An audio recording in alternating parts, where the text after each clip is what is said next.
El KGB ha sido una de las más eficientes agencias de seguridad de todo el mundo. El KGB, el Comité para la Seguridad del Estado de la Unión Soviética de los primeros años, fue disuelto en 1991. Esta plaza moscovita, justo enfrente de los cuarteles generales del KGB, se llamaba Dzerzhinsky, en honor del primer jefe de seguridad bolchevique. Ahora ha vuelto a llamarse Lubianka, su nombre original.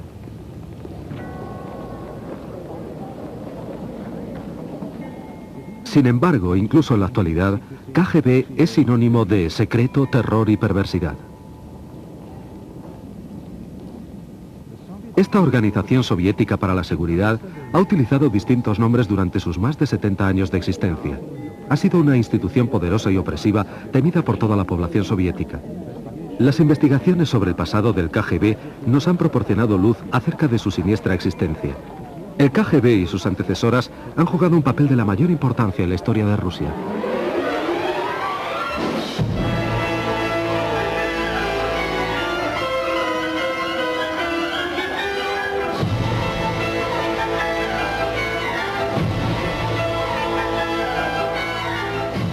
La historia del KGB. Los primeros años.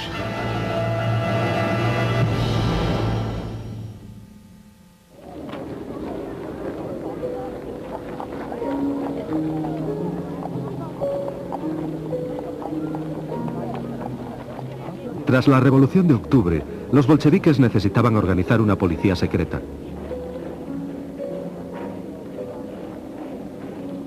Su partido era pequeño e impopular y parecía obvio que podría perder el poder tan rápidamente como lo había conseguido.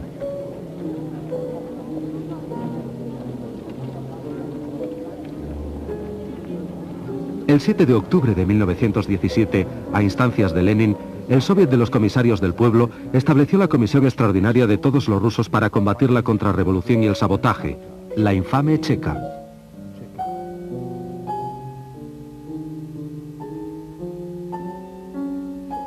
Félix Dzerzhinsky fue nombrado presidente de la misma.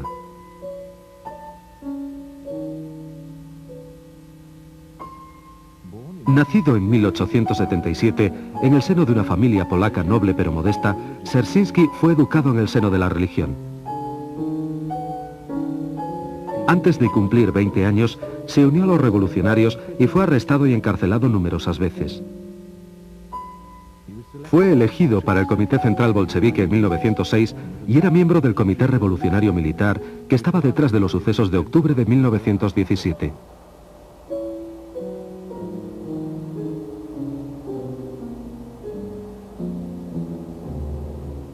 Dzerzhinsky creía apasionadamente que la causa bolchevique debía triunfar a cualquier precio. Se le conocía como el más honesto caballero de la revolución y también como el inquisidor general.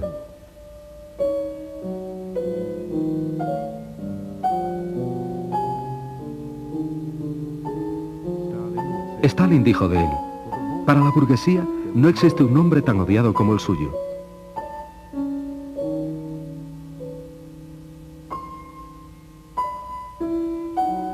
El presidente de la Checa casi no tenía equipo de ayudantes ni agentes de confianza.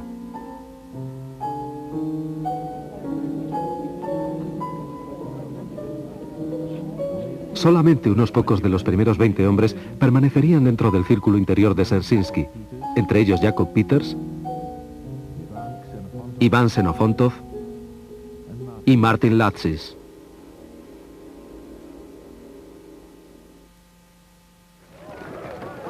Los bolcheviques asignaron a la Checa misiones de extrema importancia.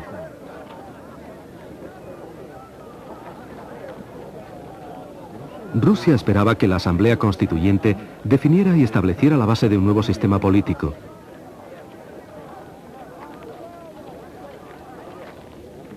Muchas personas confiaban que así se podría acabar con el poder de los bolcheviques. Las facciones contendientes se preparaban para la lucha en el Parlamento.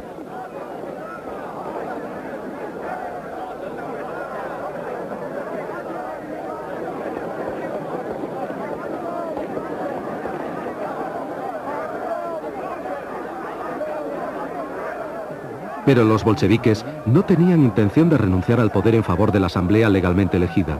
En diciembre de 1917, los agentes de la Checa arrestaron a los miembros de la Unión para la Defensa de la Asamblea Constituyente.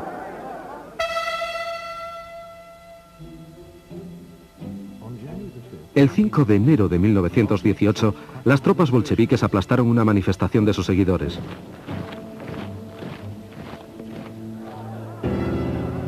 La asamblea se reunió en el Palacio Tauride.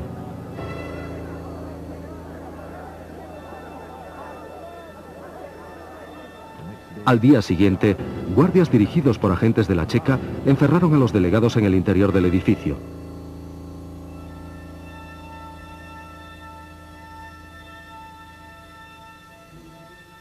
Esa noche, dos delegados, Andrei Singariov y Fidor Kokoskin, que habían sido arrestados anteriormente, fueron brutalmente asesinados por guardias rojos borrachos.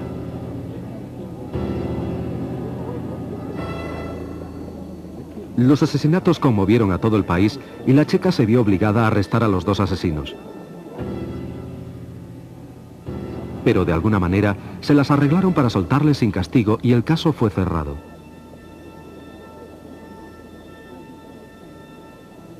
Este incidente representó una muestra de los sucesos que a continuación iban a desarrollarse.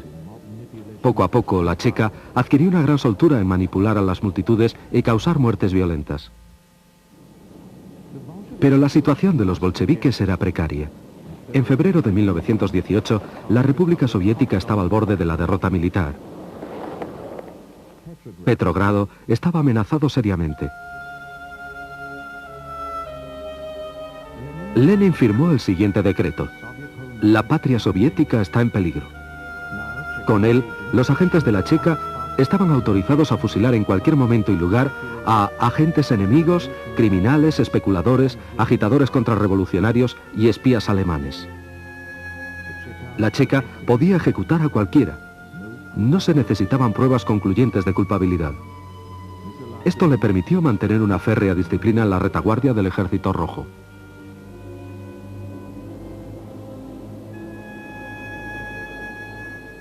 Algunos de los ejecutados eran criminales que no representaban ningún peligro para el régimen bolchevique. La gran mayoría eran oponentes políticos, un peligro mucho mayor para la revolución. El verano de 1918 fue un periodo particularmente violento en la lucha de los bolcheviques hacia el poder absoluto. Y una vez más, la Checa jugó un papel clave. El 4 de julio, se reunió en Moscú el quinto Congreso de los Soviets. La izquierda socialista revolucionaria, un partido político dirigido por María Spiridonova, criticó duramente a los bolcheviques. La Checa tomó represalias. El 6 de julio, Yakov Blyunkin, un miembro del partido de la izquierda socialista revolucionaria, que era también agente de la Checa, asesinó al conde Mirbach, embajador de Alemania. Lenin acusó a la izquierda socialista revolucionaria de intentar provocar una guerra contra Alemania.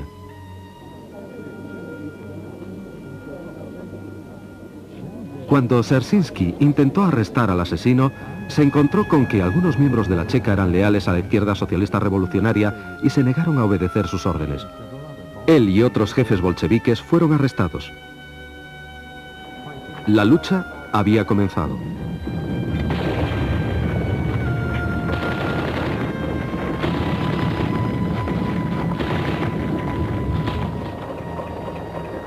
La suerte contra los socialistas revolucionarios estaba echada. 2 días más tarde, refuerzos a las órdenes de Jacob Peters, adjunto a Dzerzhinsky, redujeron a los insurgentes y arrestaron a los dirigentes de la izquierda socialista revolucionaria. El asesino del embajador Mirbach tenía un largo futuro en la Checa.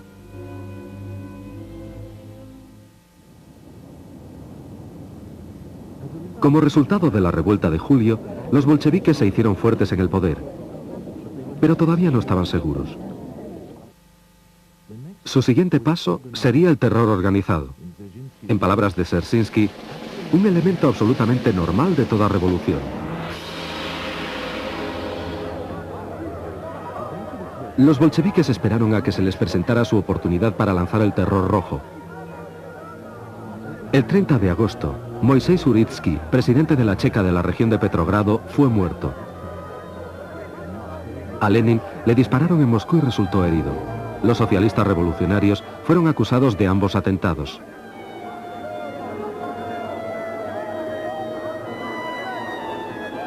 La respuesta fue tan rápida y tan bien organizada que muchos historiadores creen que los asesinatos fueron orquestados por la Checa.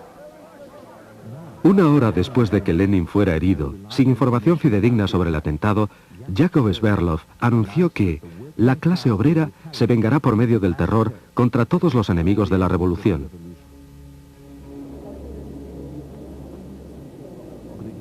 Gregory Zinoviev, presidente del Soviet de Petrogrado, dijo: la burguesía puede matar a varias personas. Nosotros podemos eliminar a una clase entera.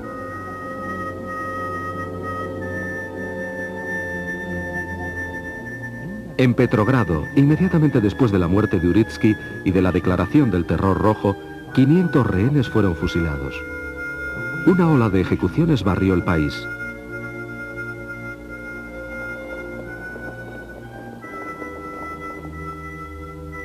Ahora, las unidades locales de la Checa, compuestas exclusivamente por bolcheviques, eran extremadamente eficientes. Gradualmente, la Comisión Extraordinaria para todos los rusos se introdujo en cada resquicio de la sociedad. Se abrieron oficinas hasta en las más pequeñas ciudades y las regiones más remotas.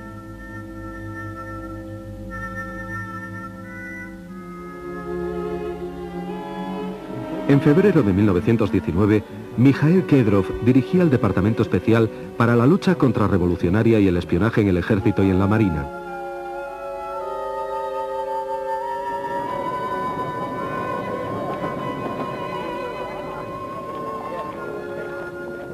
La Checa tenía ahora sus propias y grandes unidades militares. La lista de crímenes que la Checa podía reprimir a su libre albedrío había sido considerablemente ampliada. Ya casi no se conocían límites al extraordinario poder de la Checa.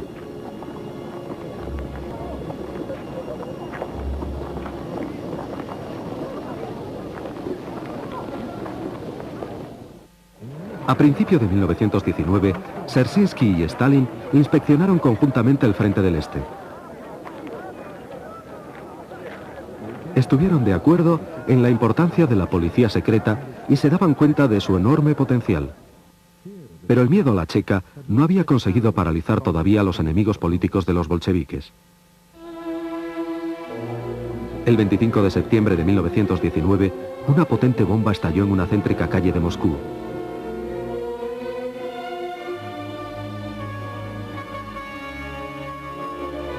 La carga, de 25 kilos, destruyó el edificio donde el comité del partido de Moscú se encontraba reunido en conferencia. El dirigente bolchevique moscovita Vladimir Zargovsky y 11 personas más murieron. 55 resultaron heridos.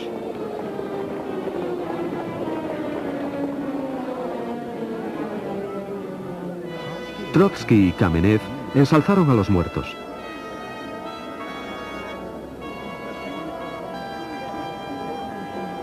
Mientras tanto, la Checa se había puesto a trabajar. Al principio, Dzerzhinsky sospechó que el partido Izquierda Socialista Revolucionaria y el Centro Nacional eran responsables de la bomba. Cientos de miembros de las dos organizaciones que ocupaban diversos cargos fueron fusilados inmediatamente.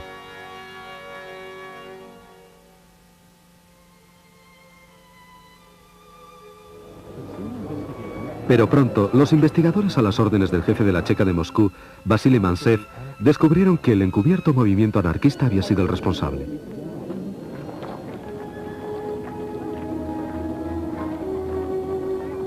Al cabo de 2 semanas, pisos francos, imprentas clandestinas y talleres de explosivos fueron descubiertos y eliminados. Nadie puso en tela de juicio las ejecuciones injustas. La mayoría de los miembros de la Checa ni siquiera las consideraron un error.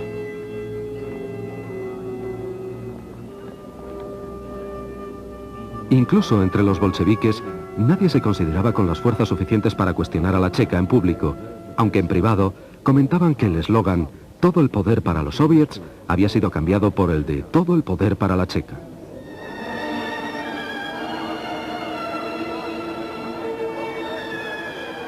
Sin embargo, muchos creían que todo esto estaba justificado por la peligrosa situación militar y política de los soviets. Las victorias de la guerra civil resultaban muy costosas.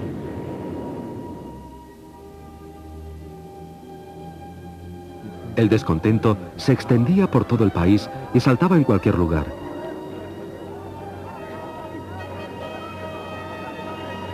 Los bolcheviques llamaban a estos brotes conspiraciones contrarrevolucionarias.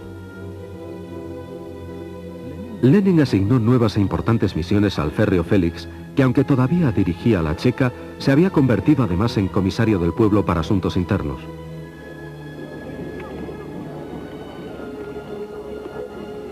Al mismo tiempo, se hizo cargo del reclutamiento de trabajadores y presidía la comisaría de medios de comunicación.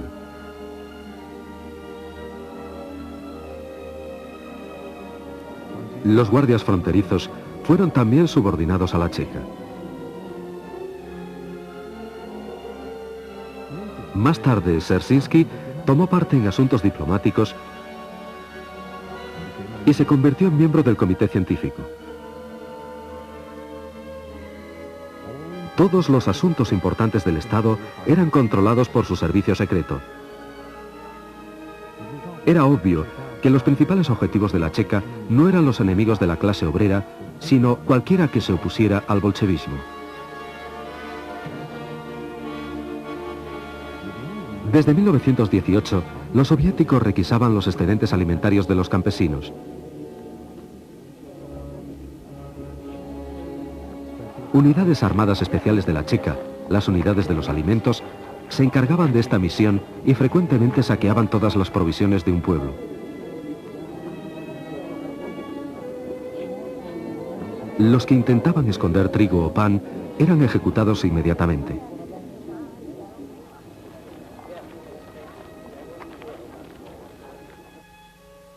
Las revueltas campesinas se hicieron frecuentes. En 1920 y 1921, los campesinos de la región de Tambov, conducidos por Alexander Antonov, iniciaron una guerra de guerrillas contra los bolcheviques.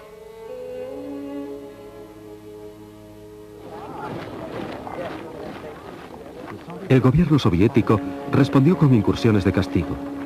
Los efectivos del Ejército Rojo que luchaban contra Antonov fueron reforzados con destacamentos especiales de la Checa, incluyendo la unidad acorazada organizada por el mismo Dzerzhinsky.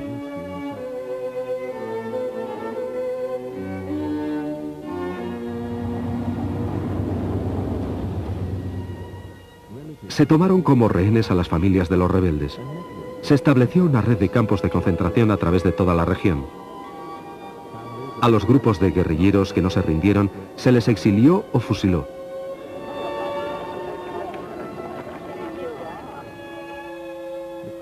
El punto álgido se alcanzó en el verano de 1921, cuando agentes de la Checa se infiltraron en los cuarteles generales de Antonov, sofocando sin piedad el levantamiento campesino.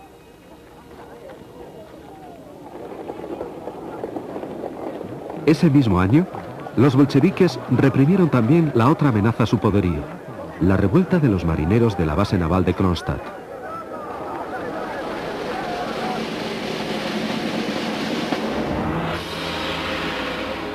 Cuando la Checa no podía reprimir a los marineros rebeldes, las unidades del ejército intervenían decidiendo el final de la resistencia.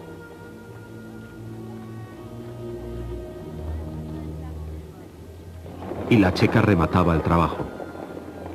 Muchos rebeldes fueron fusilados, otros fueron encarcelados o exiliados.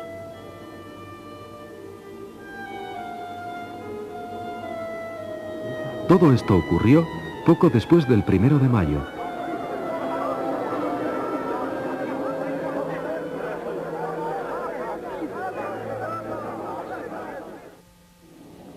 En 1921, Rusia atravesó una espantosa hambruna que causó la muerte de 5 millones de personas. La gente de la región del Volga llegó a comer hierba. Como se ha demostrado, se llegó incluso al canibalismo.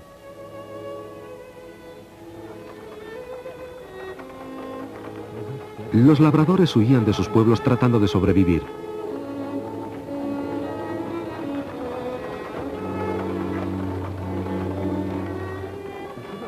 El mundo civilizado estaba conmovido y se dispuso a prestar ayuda. Anatole France donó su premio Nobel para combatir la carestía. Se fundó la Administración Americana de Socorro para llevar alimentos a Rusia.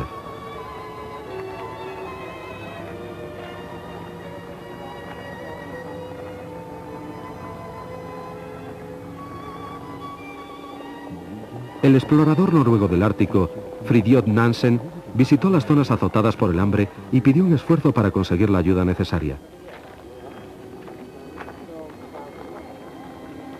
Pero la checa estaba convencida de que los esfuerzos de socorro solamente eran una excusa para espiar.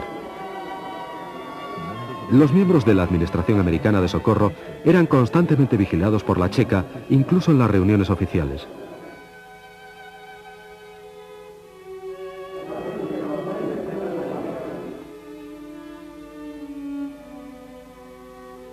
Muchos fueron detenidos. La Iglesia Ortodoxa rusa, dirigida por el patriarca Tijón, recogió donativos para los hambrientos campesinos.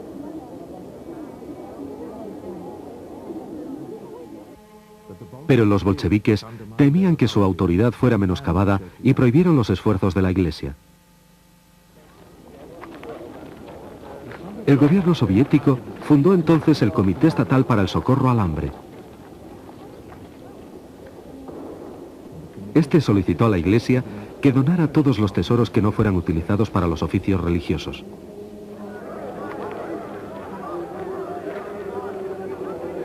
En realidad, esto representaba una maniobra auspiciada por la checa para adueñarse de todas las posesiones de la Iglesia.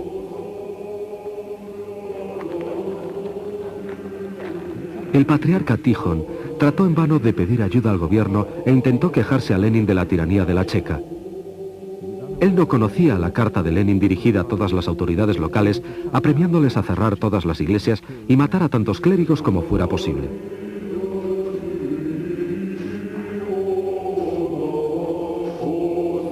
La insistencia del patriarca acabó con su arresto domiciliario y su posterior destierro al monasterio de Donskoy, donde murió en 1925 en fecha no determinada.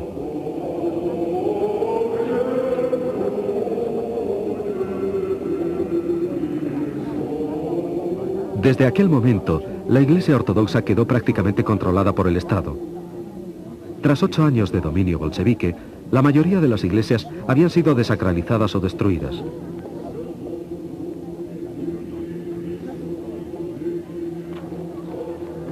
De las 96 iglesias de Petrogrado, solamente quedaban abiertas al culto 7.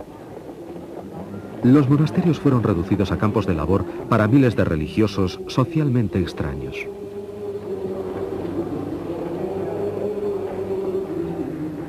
La tesorería del Estado absorbió los bienes de la Iglesia, valorados en millones de rublos oro, pero que sin embargo no fueron utilizados para aliviar el hambre. Los bolcheviques favorecieron otras empresas. Un tren especial de la Checa fue enviado desde Moscú a Siberia. Transportaba a agentes dirigidos por el mismo Dzerzhinsky para requisar alimentos. Sus ayudantes estaban autorizados para recolectar provisiones por cualquier procedimiento y llevarlas a la Rusia europea.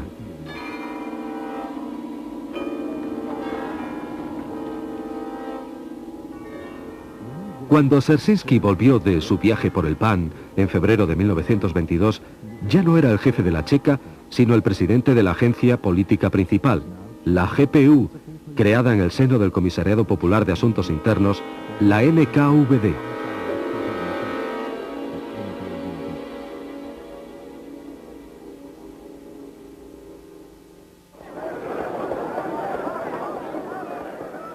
Cuando la guerra civil terminó, los bolcheviques deseaban proclamar que los poderes extraordinarios de la Checa ya no eran necesarios. La administración política era lo más importante.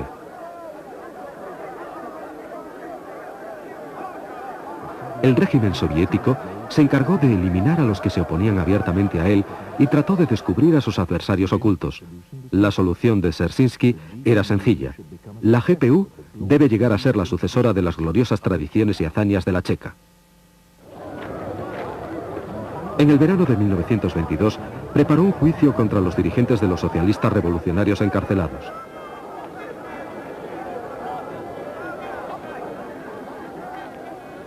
fue precursor de los juicios para la galería que Stalin llevó a cabo en los años 30.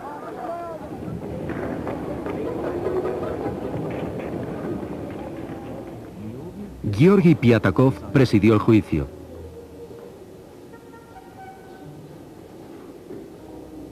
Nikolai Krylenko y Anatoly Lunacharsky fueron los acusadores. Los asistentes al alto tribunal eran en su mayoría agentes de la GPU vestidos de paisano.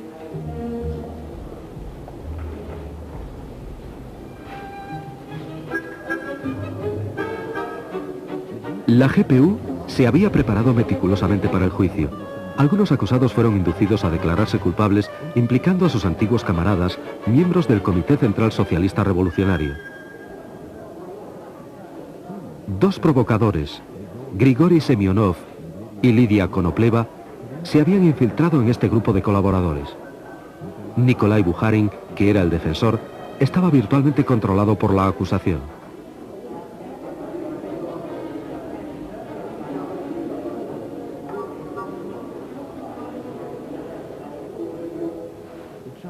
Las acusaciones, que iban desde provocar la guerra civil hasta la intentona de asesinato de Lenin, no tenían base. Sin embargo, Krylenko solicitó la pena de muerte.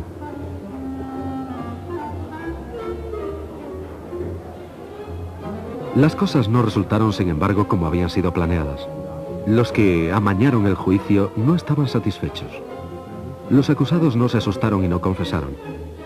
Rehusaron declararse culpables y acusaron al régimen bolchevique de tiranía y de torturar a los testigos.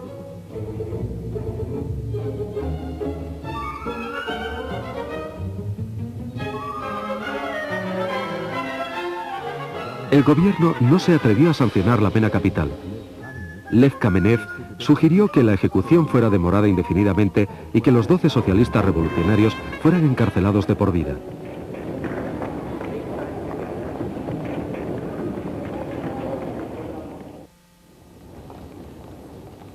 Los socialistas revolucionarios resultaron un grave compromiso para la GPU, que había tenido mayor éxito con las actividades de la Comisión para la Mejora de la Vida de la Infancia, creada en 1921 y que había sido dirigida por el incansable Dzerzhinsky. De acuerdo con el comisario popular de educación Lunacharsky, Dzerzhinsky creía que el comisariado de educación era inadecuado y necesitaba la experiencia de la Checa.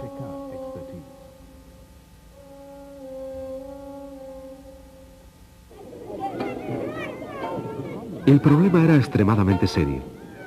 Las represalias de la guerra civil y las migraciones forzosas habían dejado un número impresionante de huérfanos. Había 6 millones de niños sin hogar ni familia vagando por los caminos de Rusia y aglomerándose en sus ciudades.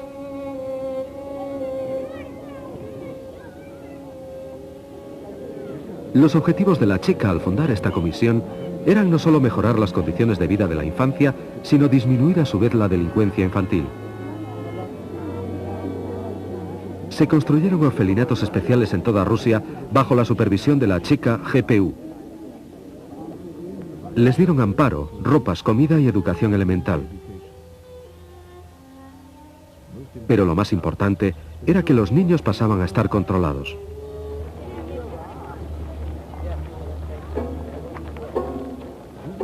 Los delincuentes juveniles fueron enviados a reformatorios donde la reeducación se llevaba a cabo por medio del trabajo.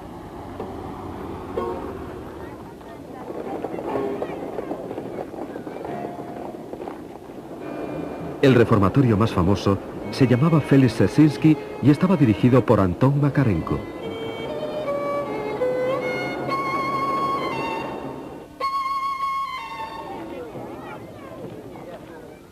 En diciembre de 1922, los soviets celebraron el 5º aniversario de su servicio secreto. Los mejores soldados de la GPU desfilaron en la Plaza Roja y se celebró una gran fiesta en el Teatro Bolshoi, en la cual Mikhail Kalinin se dirigió al público con estas palabras. La humanidad entera debe estar agradecida a la Checa, declaró. La primera insignia de oficial de honor de la Checa fue otorgada a Dzerzhinsky. Días después, cuando se reunió el primer congreso de los soviets de la recientemente creada Unión Soviética, El Comité Central del partido decidió cambiar el nombre del servicio secreto una vez más. La GPU se convirtió en la OGPU, la Agencia Política del Estado Unificado.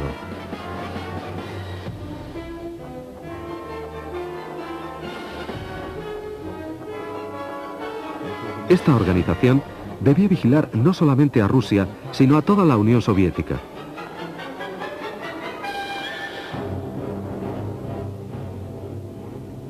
Dzerzhinsky llegó a formar parte del gobierno soviético.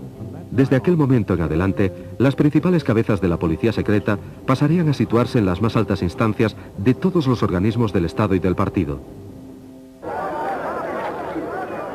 En 1923, la OGPU tenía numerosos adversarios fuera de la Unión Soviética.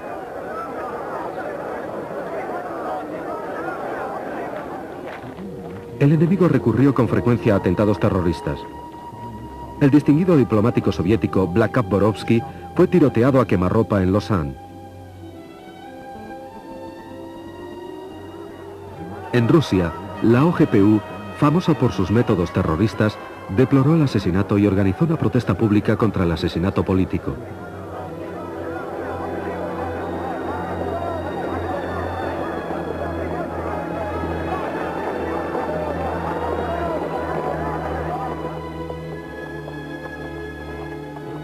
A partir de 1922, a Occidente le resultaba muy difícil estar a la altura del servicio secreto extranjero de la OGPU, dirigido en aquel momento por Mikhail Triliser.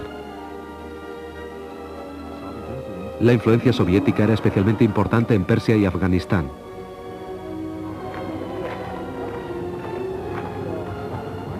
Pero el principal objetivo de la OGPU estaba dentro de la propia Unión Soviética.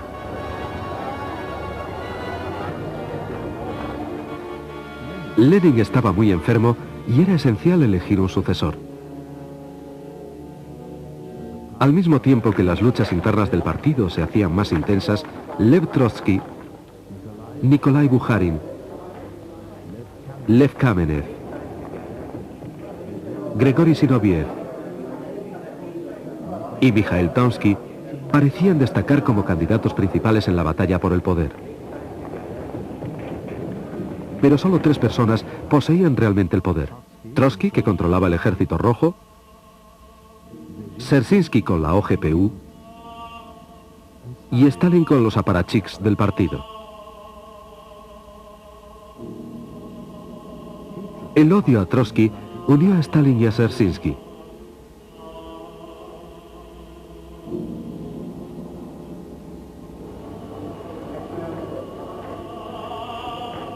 En diciembre de 1923, Dzerzhinsky llegó a decretar que los seguidores de Trotsky eran enemigos del partido, sin lugar alguno posible en la OGPU.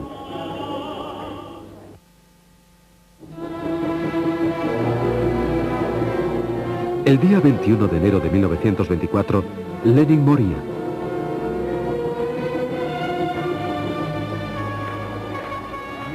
Durante los 6 días siguientes, mientras la muchedumbre soviética lloraba al dirigente bolchevique, el Comité Central del partido decidía quién se haría cargo del poder en el futuro.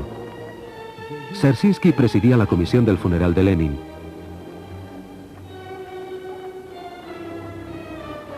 Cinco días después, pasaba a ocuparse del Soviet Supremo de Economía Popular sin haber renunciado a su puesto principal de jefe de la OGPU. Stalin continuaba siendo secretario general del partido bolchevique. Lenin se había opuesto abiertamente, pero con la ayuda de la OGPU, su testamento y sus últimas disposiciones fueron ocultados a la organización del partido y a sus miembros.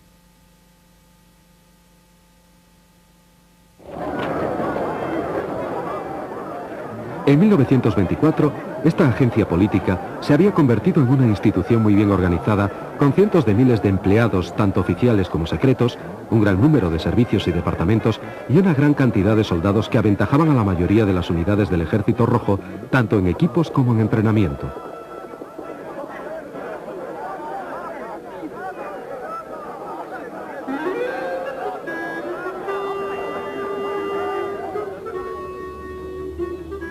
El presupuesto anual de la OGPU, incluyendo a los guardias fronterizos y a las unidades militares, era de 4 millones de rublos oro.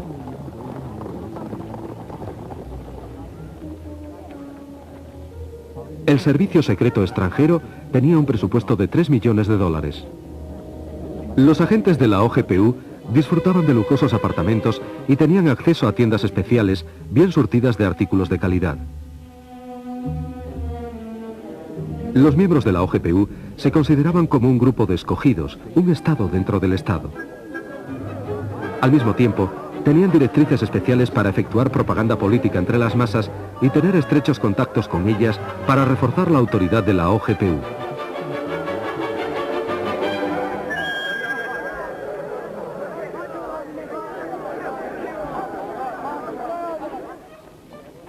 Dirigidos desde arriba, muchos organismos soviéticos suministraban auxilio a las distintas unidades de la OGPU. Podía considerarse como la indestructible conexión entre el pueblo y el servicio secreto.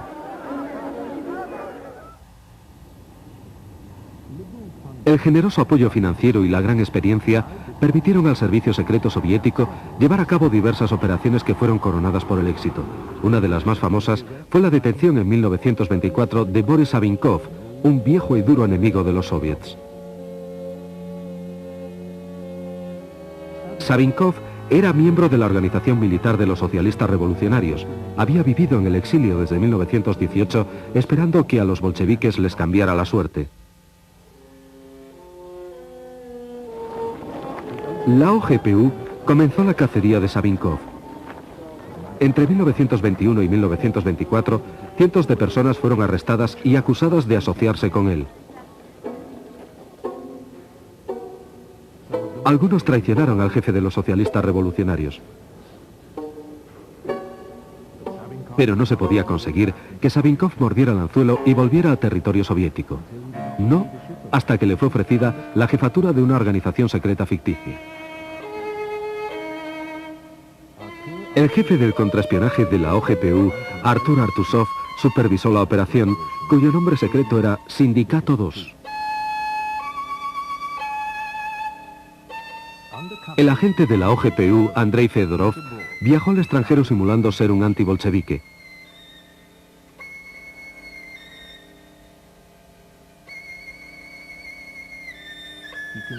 Convenció a Savinkov que los rusos esperaban su vuelta. Después de que Savinkov y sus compañeros cruzaran la frontera, el adjunto a Artuzov, Piliar, los detuvo en Minsk. El tribunal emitió un veredicto sensacional. Savinkov no fue ejecutado, sino condenado a 10 años de prisión.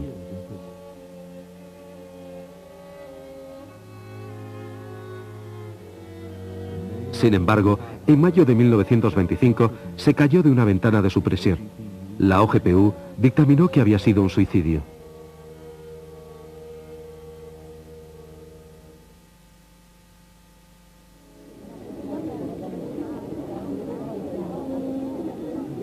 A lo largo de 1925, Stalin reforzó su posición.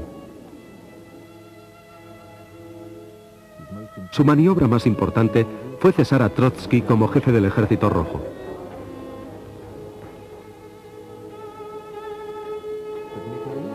Pero Mijael Frunze, su sucesor, demostró que era demasiado independiente y poderoso para el gusto de Stalin. Ese mismo año, Frunze moría convenientemente durante una operación de cirugía. Se le había avisado de que no se operase, un hecho que nunca fue mencionado en los informes médicos que siguieron a continuación. Había existido una clara conexión entre la policía secreta y médicos corruptos. El mando del Ejército Rojo fue asignado a Kliment Voroshilov, que era acérrimo y leal seguidor de Stalin. Voroshilov había sido uno de los primeros agentes de la Checa.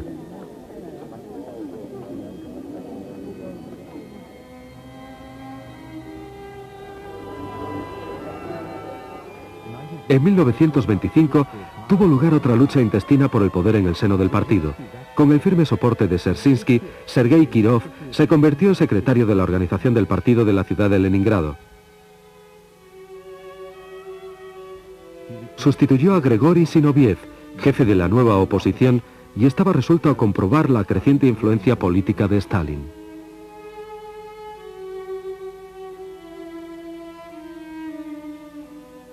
Muchos historiadores creen que en sus últimos años de vida, Dzerzhinsky recelaba cada vez más de Stalin. No obstante, su última aparición pública fue en apoyo del secretario general.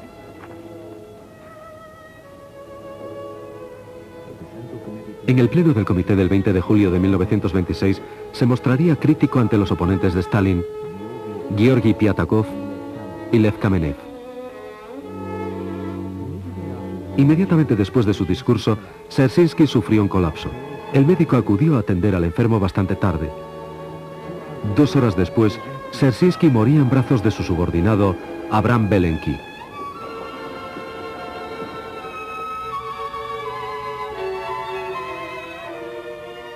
El funeral de Dzerzhinsky representaba una ocasión importante para los bolcheviques. Fue la última vez que los dirigentes del partido estarían juntos. El puesto de cada uno de ellos en la Guardia de Honor representaba su influencia política. Cuando enterraron a Dzerzhinsky, los bolcheviques dijeron adiós no solo a un camarada, sino también a una época.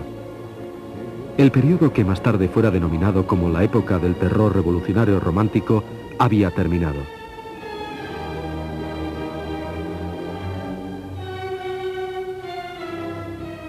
El 30 de julio de 1926, Vyacheslav Meszynski se convertía en presidente de la OGPU.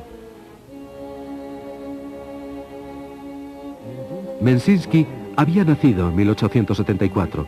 Se licenció como abogado en la Universidad de San Petersburgo y se afilió a los bolcheviques en 1902.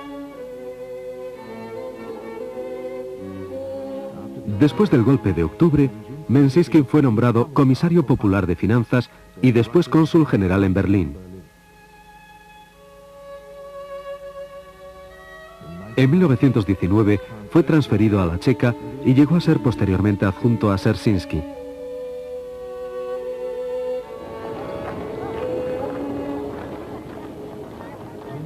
Meszynski era muy diferente de sus colegas.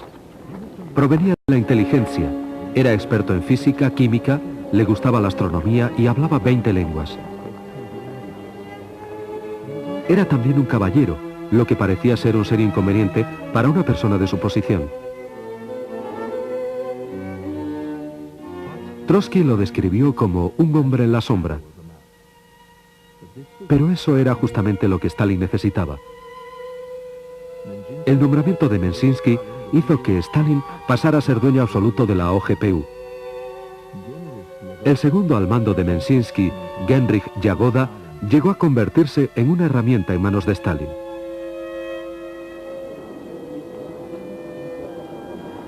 Stalin forjó su reino de terror utilizando a cada paso a la OGPU.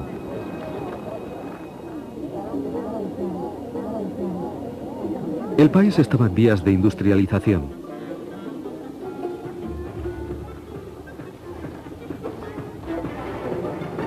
Los grandiosos planes y los caprichosos plazos de tiempo eran imposibles de alcanzar. La cuidadosa planificación de los proyectos de construcción y el duro trabajo de los obreros se desperdiciaban debido al caos, a la mala dirección y a la falta crónica de los suministros más necesarios.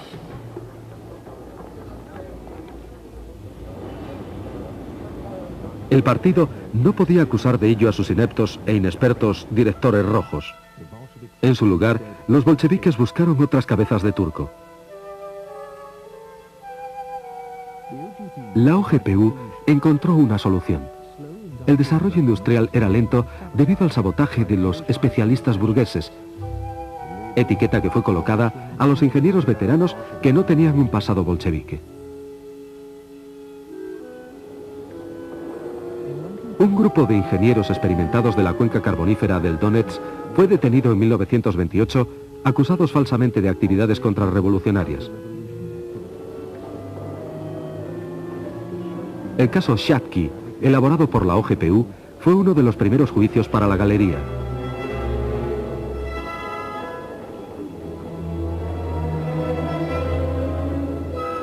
Stalin no estaba contento con los resultados. Solamente 16 de los 58 acusados se declararon culpables. A pesar de intensas investigaciones, el acusador Nikolai Krylenko no pudo presentar pruebas concluyentes de los graves delitos de los acusados. El Tribunal Supremo, presidido por Andrei Vyshinsky, sentenció a 11 ingenieros a la pena capital, pero el gobierno rehusó sancionar la sentencia y solamente fueron encarcelados.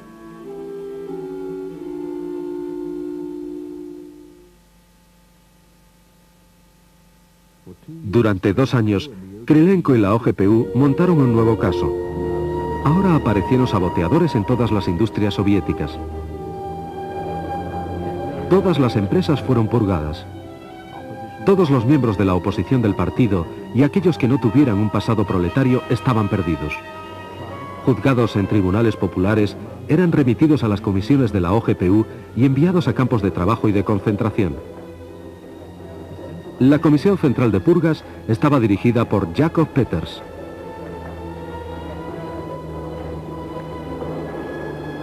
Más tarde, en los años 30, el figurado e inexistente partido industrial, el Prompartilla, fue cargado con las culpas.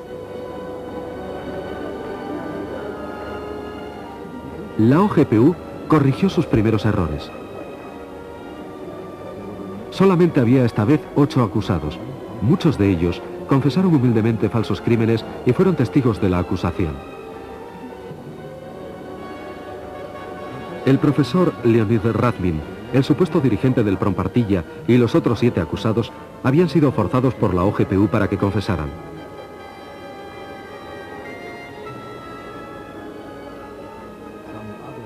Algunos otros acusados menos cooperantes habían sido ejecutados.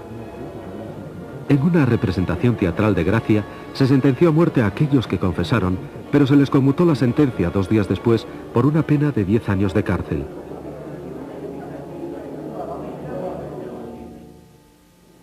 Al mismo tiempo, los campesinos rusos fueron sometidos a duras represiones. La primera etapa de colectivización que Stalin llevó a cabo comenzó en 1928. Millones de campesinos que no deseaban ir a las granjas colectivas fueron represaliados. Los kulaks, o campesinos ricos, fueron exiliados. Cualquier labrador podía ser considerado un kulak. Estas acciones de represalia fueron disfrazadas como lucha contra los kulaks.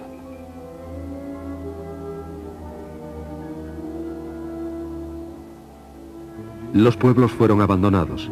Las prisiones estaban abarrotadas.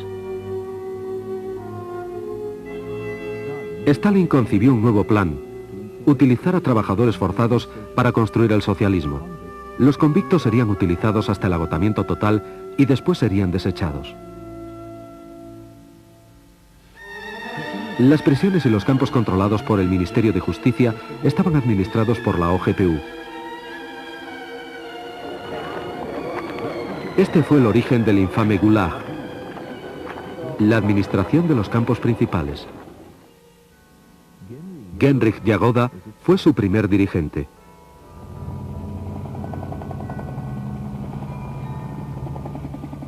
Solovki fue el campo de pruebas del Gulag.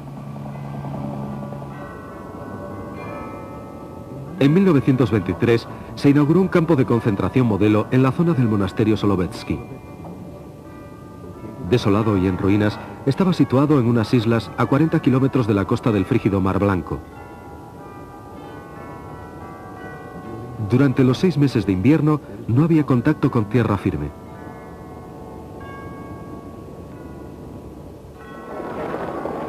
Los internos eran humillados y maltratados, castigados y torturados. Muchos fueron ejecutados sin juicio alguno.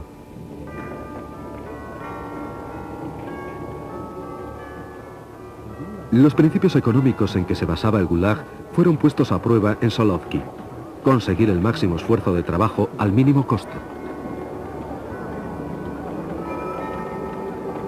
En 1926, el campo de Solovki consiguió una producción de madera valorada en 63.000 rublos. En 1929, esta cifra se había elevado a 3,5 millones de rublos. Un año más tarde, llegaba a los 10 millones.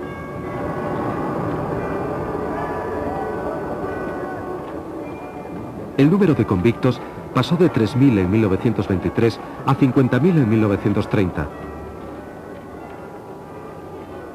La productividad aumentó 10 veces. Esta era la economía del Gulag.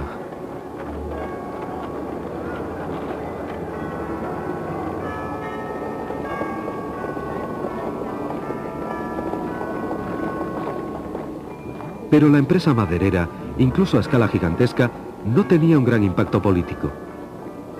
Stalin deseaba un proyecto monumental que se pudiera llevar a cabo fácilmente y a poco costo, que arrojara unos resultados impresionantes.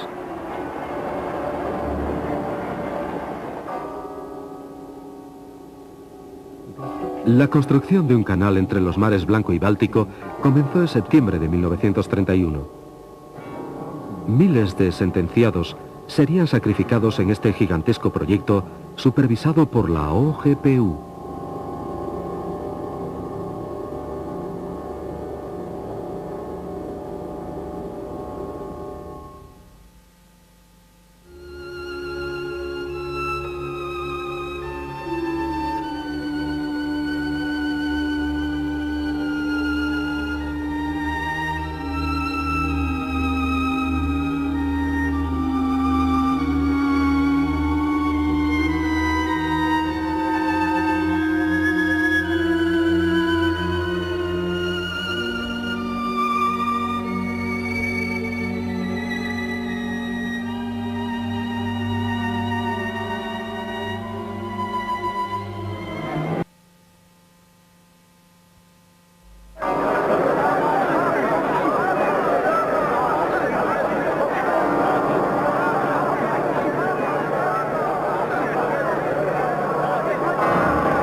Los bolcheviques se dieron cuenta enseguida que tenían que conservar el poder que habían conseguido en octubre de 1937. Los nuevos gobernantes de Rusia crearon una comisión extraordinaria para prevenir la contrarrevolución. Fue conocida con el nombre de la Checa, el escudo y la espada del gobierno soviético. Al cabo de una década, toda la resistencia había sido aplastada. Los que no estaban de acuerdo con el nuevo régimen fueron muertos, forzados a emigrar o deportados a campos de concentración. Para conseguir las ambiciosas metas de Stalin, Rusia debería pagar un precio muy elevado. Su visión del socialismo requería el trabajo de millones de esclavos. La Organización para la Seguridad del Estado, conocida como la Administración Política del Estado Unificado, OGPU, comenzó desde 1922 a cambiar su misión de eliminación de la oposición a suministrar trabajadores forzados para la construcción del infame Gulag.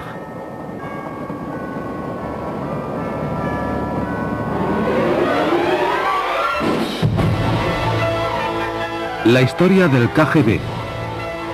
Segunda parte, los profesionales.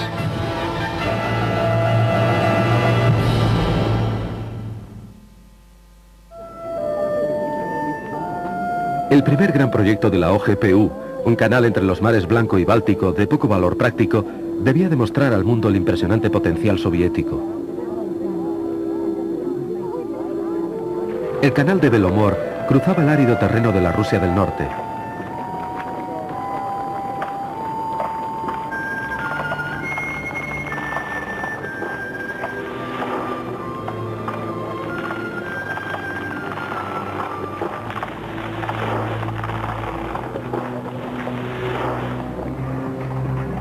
Millones de metros cúbicos de rocas y tierra fueron excavados a mano.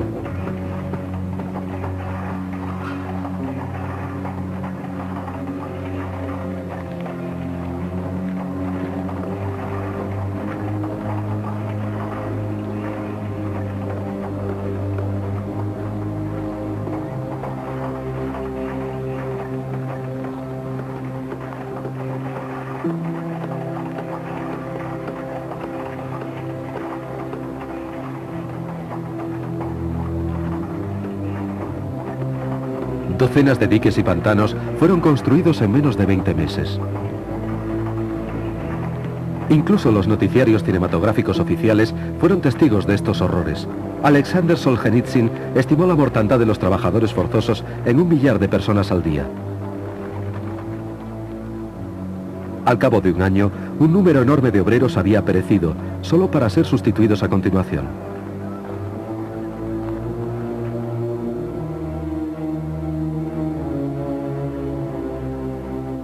El canal fue terminado en el tiempo previsto.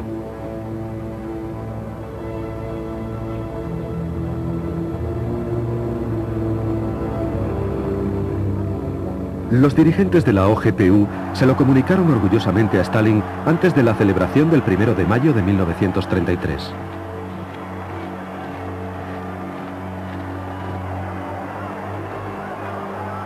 El proyecto había sobrepasado todas las expectativas.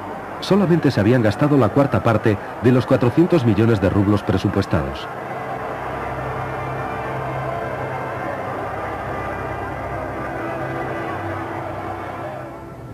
En julio, Stalin, Voroshilov y Kirov viajaron a lo largo del canal de Belomor.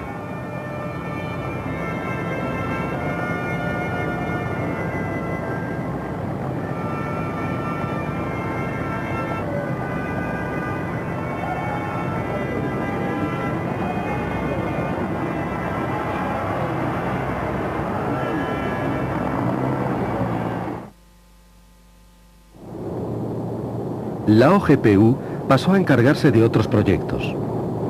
Desde 1932 a 1937 fue construido un canal de 130 kilómetros entre Moscú y el Volga. Las condiciones en las que se trabajaba eran ínfimas. Esta nueva ruta unía a la capital soviética con los 5 mares, pero a un costo humano desmesurado.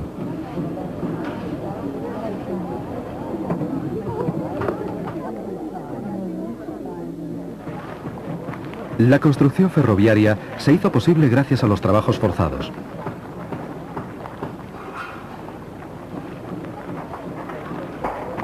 Los prisioneros del Gulag construyeron enormes complejos industriales en los Urales, Siberia y en el lejano norte.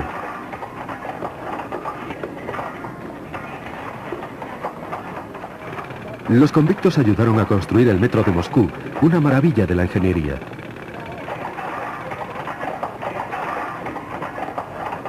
Los cortometrajes oficiales solamente mostraban a obreros entusiastas. Las revueltas llamaban poco la atención. En 1933, las condiciones de trabajo infrahumanas provocaron huelgas que fueron sofocadas por la OGPU.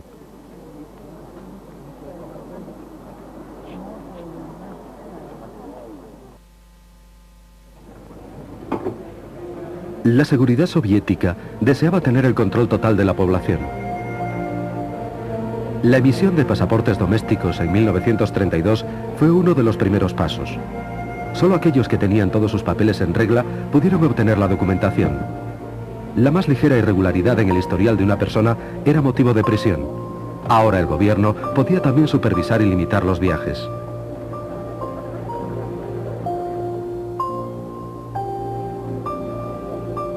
No contentos con esto, se realizaron todos los esfuerzos posibles para regular el pensamiento y los sentimientos de la población soviética, en particular los de la inteligencia.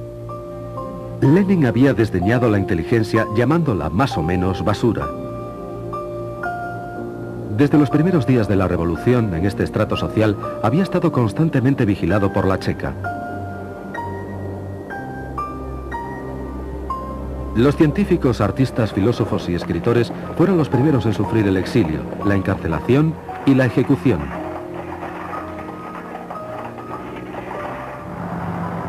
En 1922, la OGPU deportó a 200 prominentes intelectuales. Los que permanecieron en Rusia tuvieron que soportar un peligro manifiesto. Con frecuencia, los agentes de la OGPU se ganaban falsamente la confianza de intelectuales eminentes. Por ejemplo, en 1921, el agente Yakov Agranov se hizo pasar por amigo del poeta Nikolai Gumilyov mientras apañaba una acusación contra él.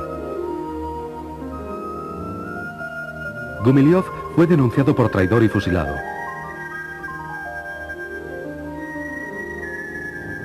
Agranov se hizo entonces amigo de otro poeta, Vladimir Mayakovsky. En 1931, Mayakovsky supuestamente se suicidó.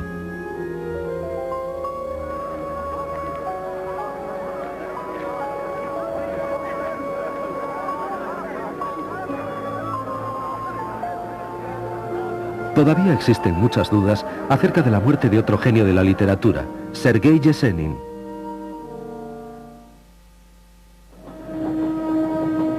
El escritor Máximo Gorki estaba también muy estrechamente vigilado por la OGPU.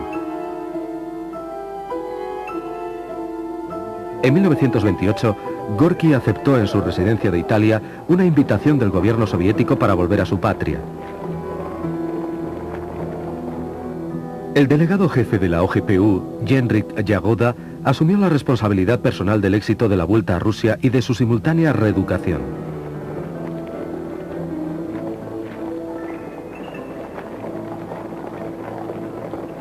Todas las apariciones públicas de Gorki fueron preparadas por la OGPU.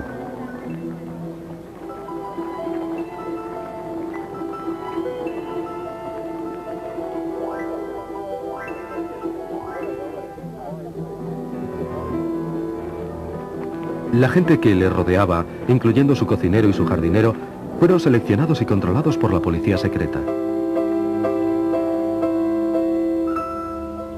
Se tomaron grandes trabajos para que la realidad soviética le pareciera idílica a Gorki. Se le permitió vivir con lujo. Stalin dio, en su honor, su nombre a buques, calles y ciudades, y le ofreció destacados puestos oficiales, incluyendo el de comisario de la educación. Stalin esperaba que Gorki le manifestara su gratitud escribiendo un libro que alabara al dirigente soviético. De hecho, el régimen soviético ya había sido elogiado por algún eminente escritor occidental invitado a la Unión Soviética, entre ellos Bernard Shaw y Henry Barbus. Misteriosamente, Barbus falleció de repente en Moscú poco después que se publicase su libro en el que alababa a Stalin.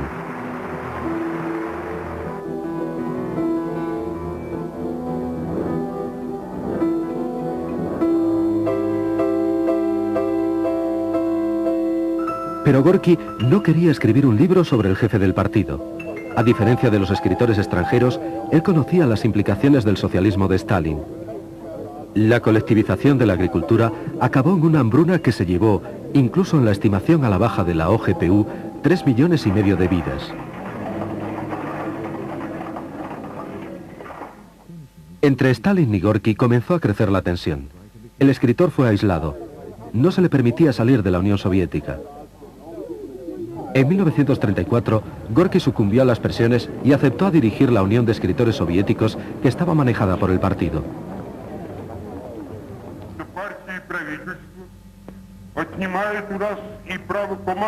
El partido y el gobierno hacen que no sea precisa la necesidad de que unos manden a otros. En su lugar, nos garantiza el derecho a la enseñanza. Enseñar significa intercambiar experiencias, solo eso.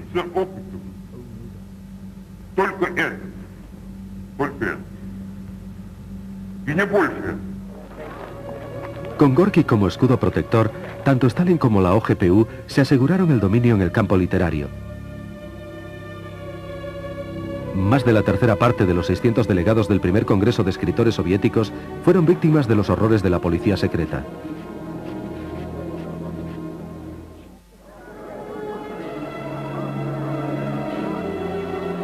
En 1936, Gorki murió. De acuerdo con las fuentes oficiales, la negligencia de sus médicos fue la causa de su muerte, pero los historiadores opinan que la culpa fue de la OGPU. Stalin y la policía secreta atribuían regularmente la responsabilidad de sus crímenes a personas totalmente inocentes. 1934 fue un año de cambio. A principios se celebró el 17º Congreso del partido. Más tarde fue llamado el Congreso de los Vencedores, en el que, por supuesto, había existido unidad interna y ausencia de disensión. El Congreso fue un éxito para Stalin y su camarilla, pero no había sido un éxito fácil. La elección del Comité Central del partido fue por votación secreta. Sergei Kirov, apoyado por los obreros, obtuvo la mayoría. Se emitieron 4 votos contra Kirov y 289 contra Stalin. Estas cifras fueron ocultadas al Congreso.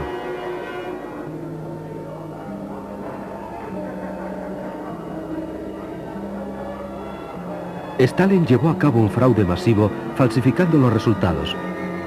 Solo se contabilizaron 3 votos contra Stalin.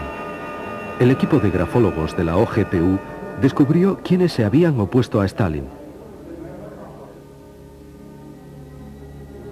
Su brazo derecho, Nikolai Yezhov, y sus subordinados incluyeron en la lista negra a los disidentes.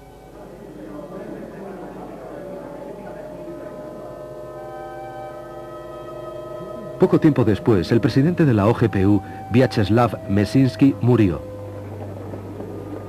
Fue enterrado con honores. Su equipo y muchos miembros del partido sospecharon que había sido envenenado por su adjunto, Yagoda. Stalin acusó de la muerte de Mesinsky a los seguidores de Trotsky. Genrikh Yagoda fue nombrado nuevo presidente. En 1934, Yagoda tenía 43 años. De aprendiz de grabador, había llegado a convertirse en un revolucionario profesional. Su boda con la nieta de Yakov Sverdlov le había asegurado un rápido ascenso en la jerarquía del partido. Se había afiliado a la Checa en 1920. Como adjunto de Mesinsky, había supervisado todas las operaciones domésticas de la OGPU. Stalin nunca puso en duda la lealtad de Yagoda. Este recibió el control no solo de la OGPU, sino también de la policía, de la Guardia Fronteriza, de los campos de concentración, prisiones y bomberos, todos ellos subordinados a una organización de reciente creación. El Comisariado Popular de Asuntos Interiores, la NKVD. La información pública acerca de las actividades de la NKVD estaba restringida. Se efectuaron llamamientos recabando el apoyo popular para la NKVD.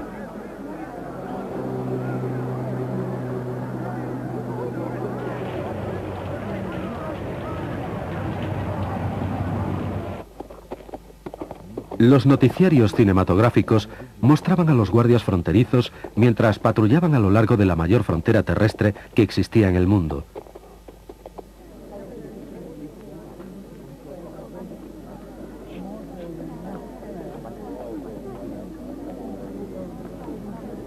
Todas las demás actividades permanecían secretas. Una de las primeras acciones de Yagoda fue establecer conferencias especiales, organismos punitivos con autoridad para firmar sentencias de muerte sin llegar a ver al acusado.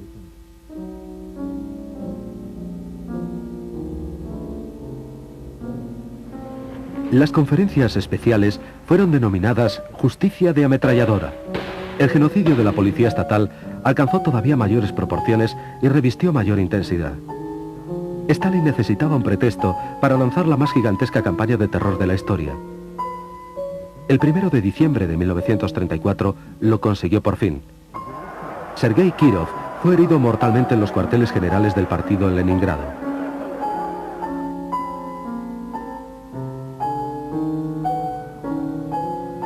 Inicialmente, su muerte fue atribuida a un demente asociado con un grupo imaginario de saboteadores. Pero de hecho, el asesinato fue llevado a cabo por la sección de la NKVD de Leningrado, siguiendo órdenes de Stalin.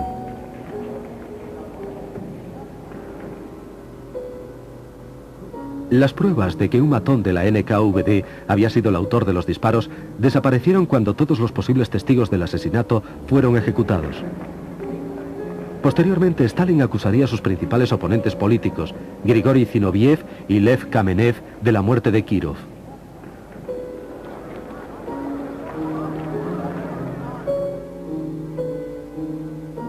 El 15 de enero, ambos fueron juzgados y sentenciados a 5 años en los campos de trabajo, aunque no existían pruebas de su culpabilidad.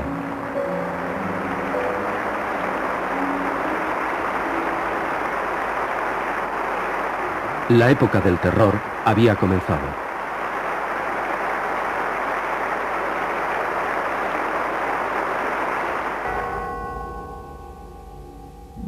En 1936, el secretario del Comité Central del partido, Nikolai Yezhov, comenzó a preparar el primer juicio de Moscú. Los acusados fueron culpados de participar en una gigantesca conspiración anti-estalinista que supuestamente ligaba con Trotsky a Zinoviev, Kamenev y otros dirigentes de la derrotada oposición.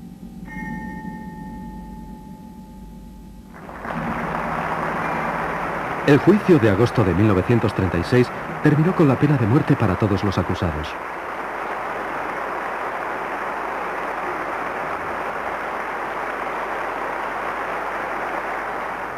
En las semanas siguientes, juicios sumarísimos de la NKVD sentenciaron a miles de personas consideradas como desleales al régimen.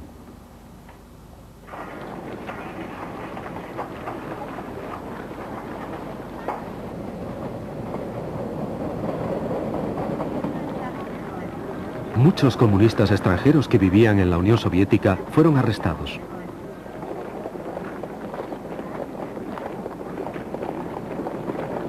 Yagoda reforzó el espionaje en el extranjero. La Guerra Civil Española dio a los agentes de la NKVD la oportunidad perfecta para deshacerse de los miembros disidentes del comunismo internacional.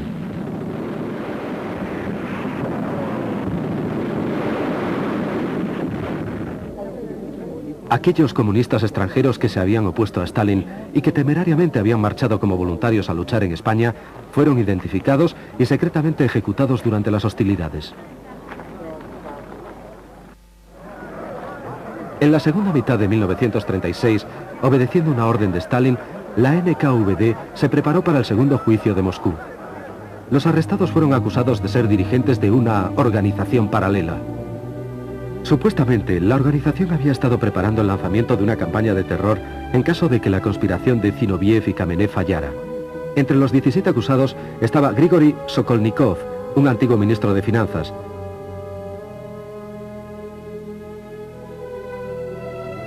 Georgi Piatakov, que fue uno de los jefes de la industria pesada.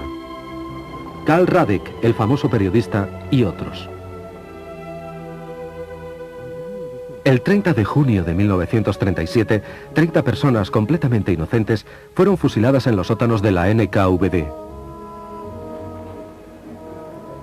3 semanas más tarde, el comisario del pueblo para la industria pesada, Sergo Orsonikidze, murió súbitamente. Era uno de los más íntimos colaboradores de Stalin y su amigo personal. Se había sentido con derecho a criticar las decisiones de Stalin.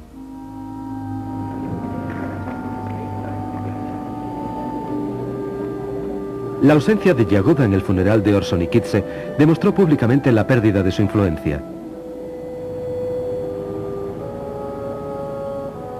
En octubre de 1936, el jefe de seguridad había sido degradado al rango inferior de comisario de comunicaciones. Nikolai Yesov se convirtió en la nueva cabeza de la NKVD. Un alcohólico crónico, estaba físicamente incapacitado, era patológicamente cruel y tenía pasión por cantar.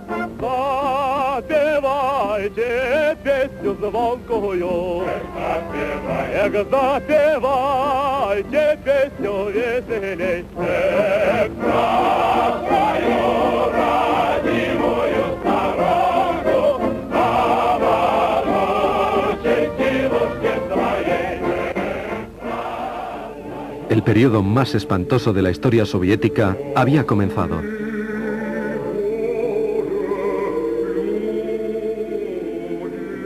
El viejo equipo dirigente de la NKVD se convirtió en la primera víctima de Yakov.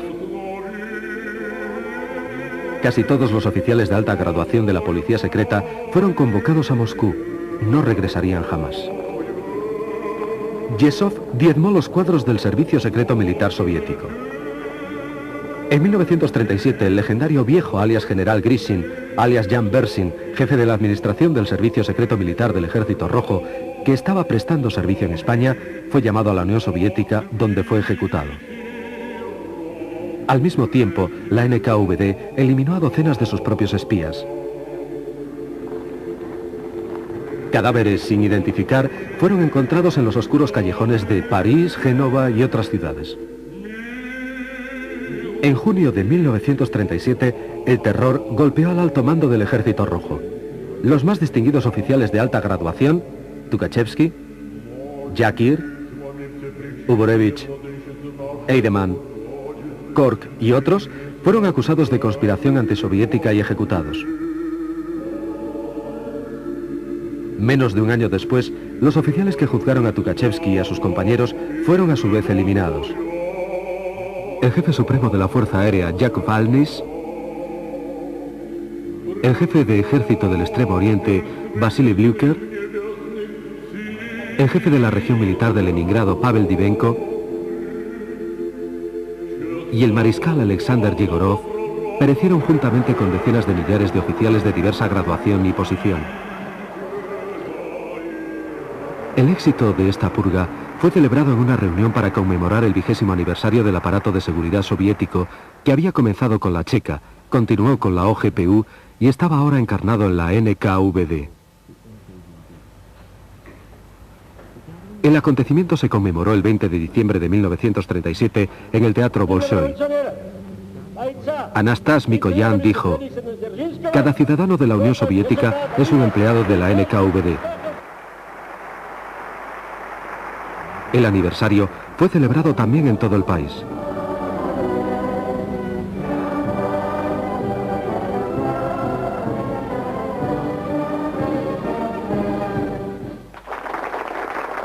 Yezhov fue galardonado con la Orden de Lenin.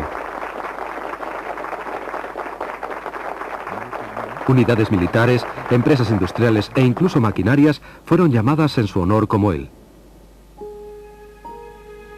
Con devoción fanática hacia Stalin, Yezhov redobló sus esfuerzos. Las purgas de 1937-38 alcanzaron hasta los más fieles a Stalin. Entre ellos, el comisario de justicia Nikolai Krylenko y el que fuera un destacado miembro de la Checa, Josif Yunslicht. Uno de los héroes de la Revolución de Octubre, Vladimir Antonov Osenko, fue llamado de su destino diplomático y fusilado, al igual que el antiguo presidente de la NKVD, Yagoda.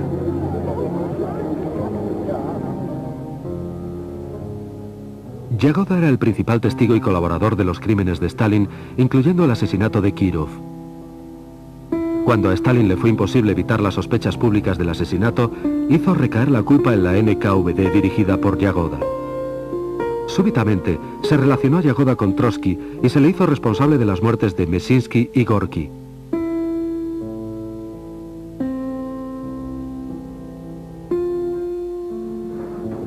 Yagoda se convirtió en uno de los principales acusados del tercer juicio de Moscú.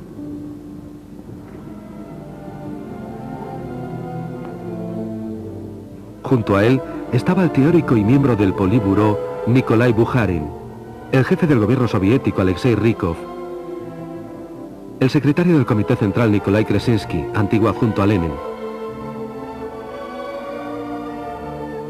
y Christian Rakovsky, un respetado bolchevique, jefe de la Ucrania soviética.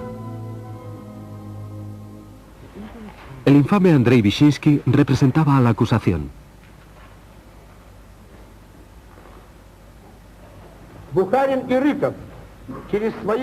Bukharin, Rykov y sus cómplices han estado suministrando sistemáticamente información a diversos servicios secretos extranjeros. Espías alemanes y polacos han acudido como moscas alrededor de Yagoda, y él no solo los ha protegido, sino que ha espiado para ellos. Como fiscal, Vyshinsky se basaba en denuncias en lugar de hacerlo en hechos probados. La NKVD se encargaba de forzar las confesiones. Sus agentes empleaban las más espantosas torturas sin necesidad de autorización.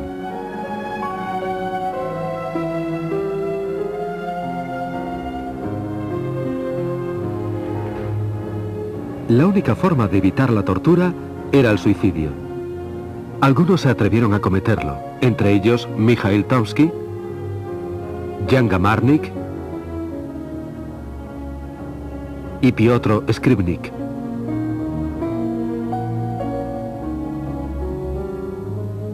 Bukharin, Rykov y los otros acusados del tercer juicio de Moscú fueron condenados.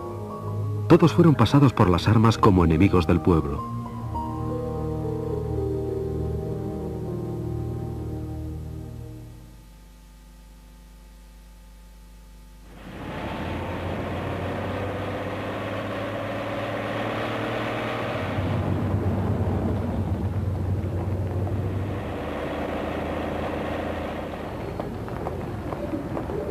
La justicia había desaparecido del Estado soviético, se había eliminado sistemáticamente a los viejos bolcheviques y se había declarado la guerra a las masas populares. El futuro de cada individuo era peligrosamente incierto. La NKVD podía arrestar a cualquiera en cualquier parte y a cualquier hora.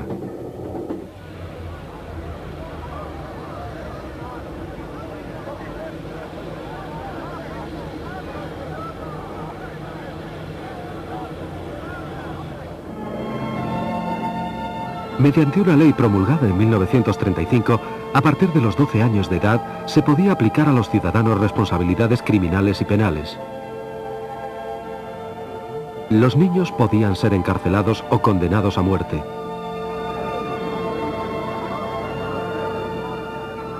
Los horrores de la política de terror de Yezhov fueron denunciados en Occidente. Romain Rolland criticó el encarcelamiento de los niños. André Gide condenó al régimen de Stalin por fascista.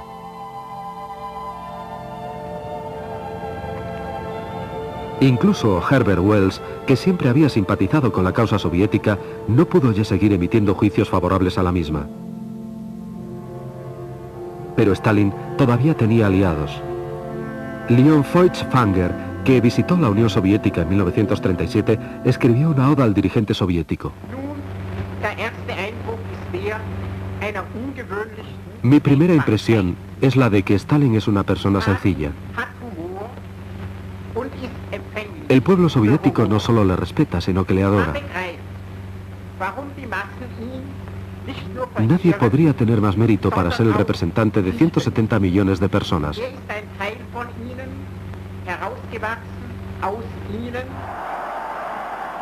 Feuchtwanger era uno de los que creía que el socialismo era el remedio de los problemas del mundo moderno.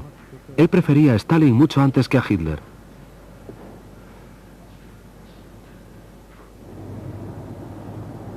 Stalin se había convertido en el auténtico dueño de Rusia. Para él, el terror era una herramienta de uso común para la administración del Estado. Pero necesitaba nuevos ejecutores porque ya iba siendo hora de eliminar a los testigos de sus más recientes crímenes.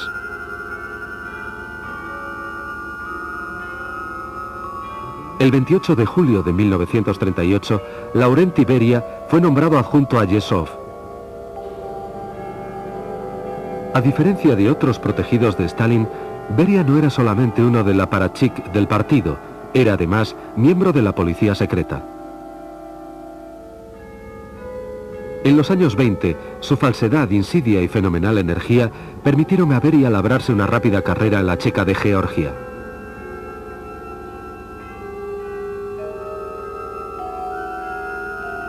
No había cumplido todavía los 30 años cuando había conseguido ya ser su presidente. En 1929 fue nombrado plenipotenciario de la OGPU para toda Caucasia.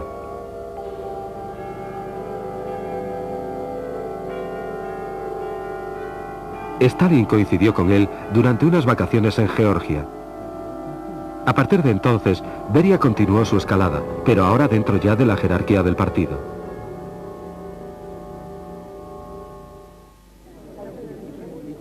En 1931 fue nombrado primer secretario del partido en Georgia y en solo 5 años pasó, en palabras de Stalin, a establecer el orden propiamente dicho en la República.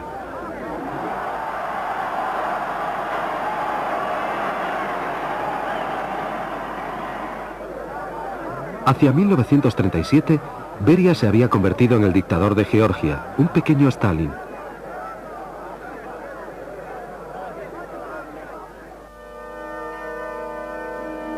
Se deshizo de todos sus oponentes, entre ellos del favorito de Stalin, Néstor Lakova, dirigente de la autonomía de Abjasia.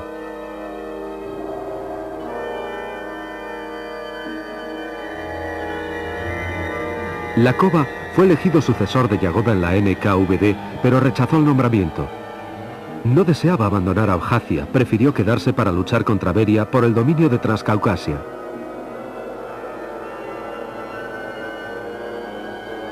En 1936, Beria le envenenó en el curso de una comida.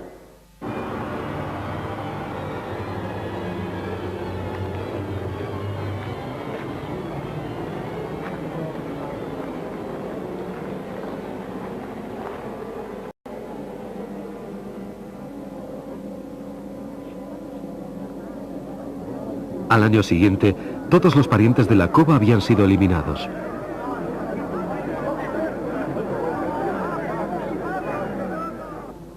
Cuando Stalin llamó a Beria a Moscú, este fue a verle sin ningún tipo de vacilación. Pasó a ser nombrado adjunto de Yezhov y se hizo inmediatamente con el poder.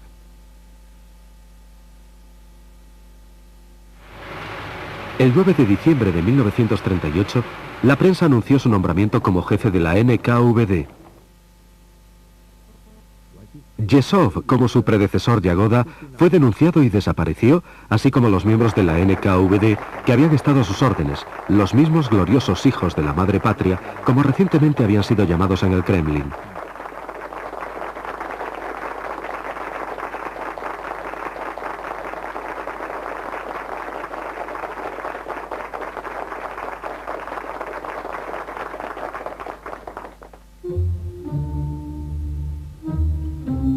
Beria anunció un clima político más templado.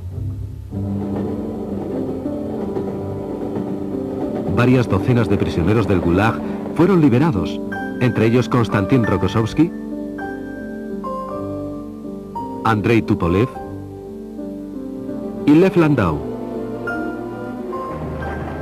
Pero nuevos prisioneros ocuparon su lugar.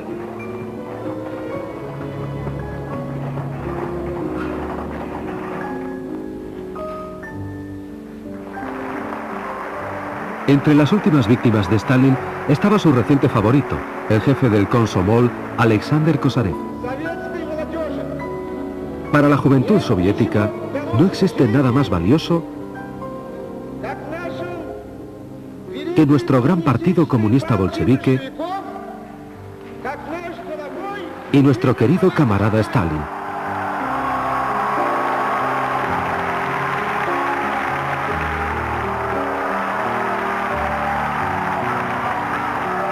Kosarev, el espíritu de la lealtad, fue repentinamente condenado porque el Komsomol había fallado a la NKVD no entregándole enemigos.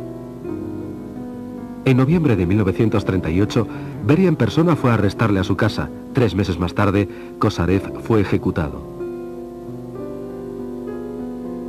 Entre las víctimas de Beria se incluyeron el director de teatro Vsevolod Meyerhold, acusado de apoyar a Trotsky y de espionaje a favor de 4 naciones.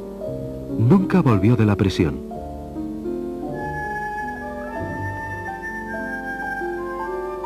Su mujer, la actriz Zinaida Reich, fue acuchillada hasta la muerte por los asesinos de la NKVD.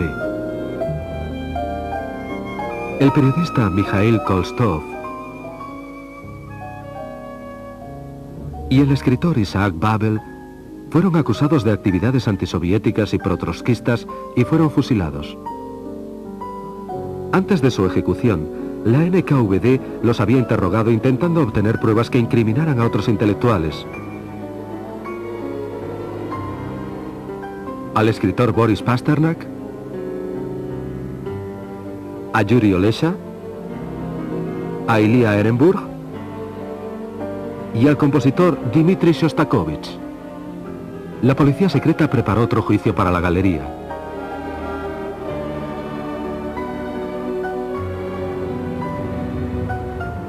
El clima político más templado de Beria no acabó con las torturas de los prisioneros. Beria participaba en ellas personalmente. Calladamente, los camiones encargados del reparto del pan se llevaban los cadáveres de los que habían perecido al crematorio. Sus cenizas eran esparcidas por los campos de una granja colectiva cercana a Moscú.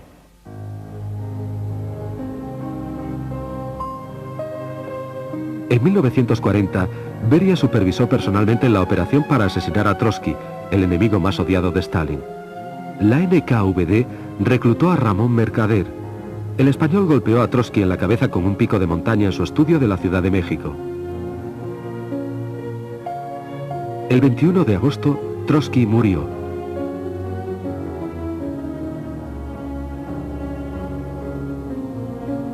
Después de que Mercader hubiera cumplido 20 años de prisión en una cárcel de México, le fue otorgada la Estrella de Oro de Héroe de la Unión Soviética.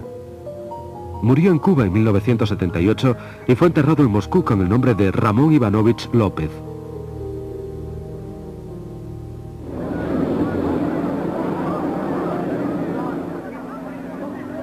En agosto de 1940, la NKVD comenzó a purgar a los estados bálticos recientemente anexionados, Estonia, Letonia y Lituania.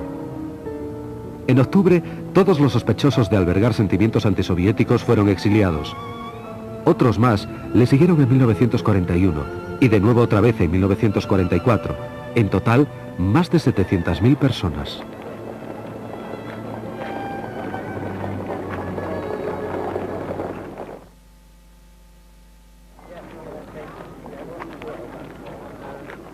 La Unión Soviética estaba al borde de la guerra. El servicio secreto militar era el área de responsabilidad del comisario de defensa Semyon Timoshenko, pero era Beria quien tenía la información más actualizada sobre la próxima invasión nazi. Él y Stalin fueron los responsables de la catástrofe militar de 1941. Stalin rehusó enterarse de los planes de ataque de Hitler y Beria ignoró intencionadamente la evidencia que en aquellos días iba en aumento. Incluso pocas horas antes del asalto nazi, Beria se quejaba ante Stalin de que los espías estaban tratando de sembrar el pánico.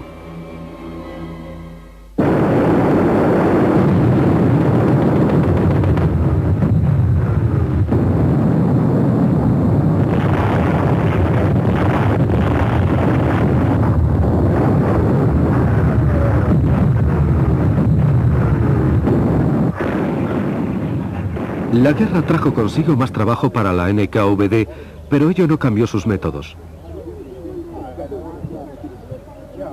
Inmediatamente después del comienzo de la guerra, los trenes empezaron a transportar prisioneros al Gulag. Sus delitos eran diferentes esta vez: crear pánico mediante rumores, no haber entregado receptores de radio ni sus piezas, etc.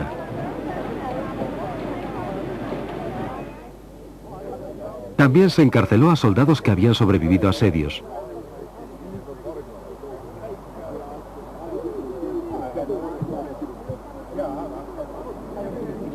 Civiles de territorios ocupados y a los que habían sido prisioneros de guerra de los alemanes.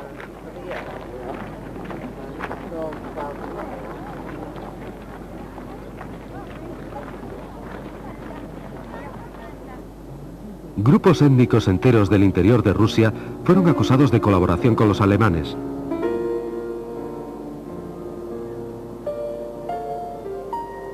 Rusos de procedencia alemana, calmucos, chechenos y otros fueron realojados en las estepas de Siberia, Kazajstán y en el lejano norte.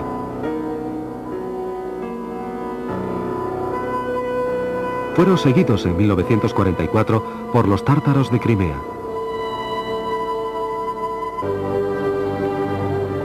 Justo en la retaguardia, la NKVD creó pelotones de fusilamiento, el Smersh, con autoridad ilimitada para ejecutar a los traidores, desertores y a cualquiera que retrocediera ante el enemigo.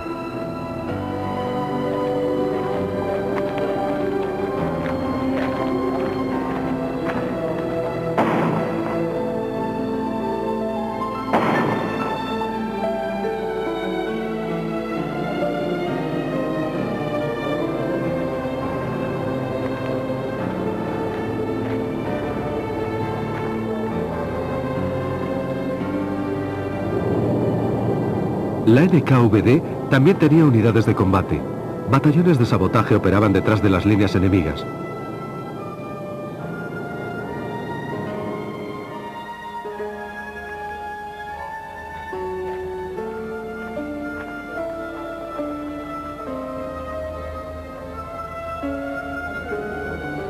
La NKVD dirigía grupos de resistencia y unidades de guerrilla en los territorios ocupados por el enemigo.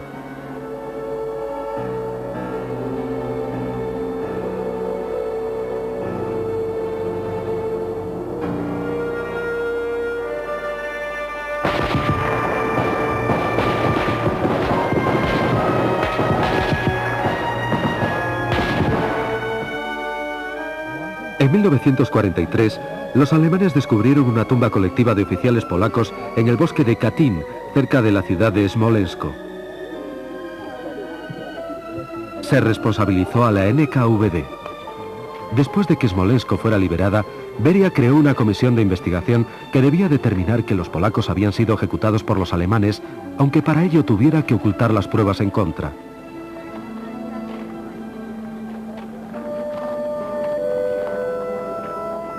En aquellos momentos, los aliados occidentales no deseaban poner en peligro sus relaciones con la Unión Soviética y pasaron por alto el caso. Solamente documentos recientes de los archivos de la NKVD demuestran, más allá de toda duda, que los oficiales polacos fueron asesinados en 1940 por orden directa de Beria.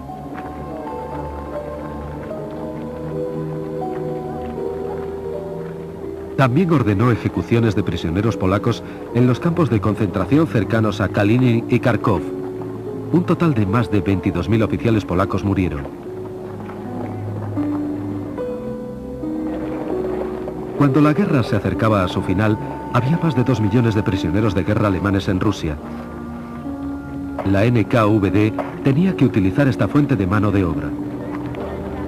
Pero solo representaba una fracción de los trabajadores forzosos que se emplearon en los proyectos de construcción más urgentes y difíciles. La mayoría eran convictos soviéticos. Su número aumentaba constantemente. Prisioneros de guerra que volvían de los campos de concentración alemanes eran enviados al Gulag.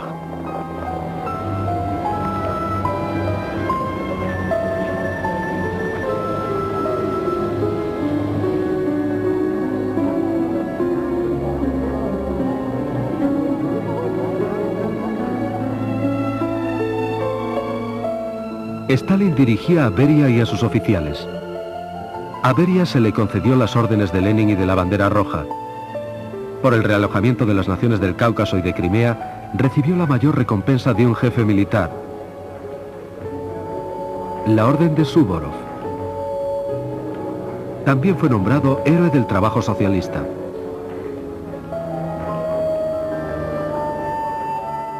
Poco después de la guerra, Beria, que solamente había ido al frente 2 veces, fue ascendido a mariscal de la Unión Soviética. Acompañó a Stalin a la conferencia de Potsdam y fue designado para inspeccionar las factorías de la derrotada Alemania. Stalin continuó ascendiéndole. En 1946, Beria concentraba su trabajo en el Politburó y en el Ministerio de Asuntos Exteriores.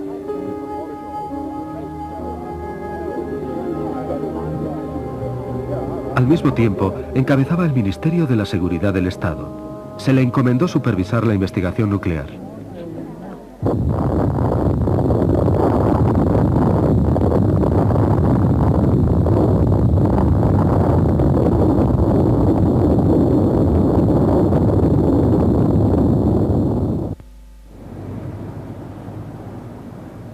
El terror continuó con la ayuda de los fieles subordinados de Beria. Dekhanosov, Goglidze y Merkulov. Se hicieron planes para otra nueva purga, en parte para suprimir al Comité Judaico Antifascista. Después de la invasión nazi, Stalin convocó una reunión de los representantes del pueblo judío en Moscú. El actor Solomon Michoels, el escritor Ilya Ehrenburg y otros famosos intelectuales judíos habían solicitado a sus hermanos de todo el mundo que ayudaran a la Unión Soviética a luchar contra el nazismo. Su llamada fue escuchada. En Estados Unidos se creó el Consejo Judío de Ayuda a Rusia y fue encabezado por Albert Einstein.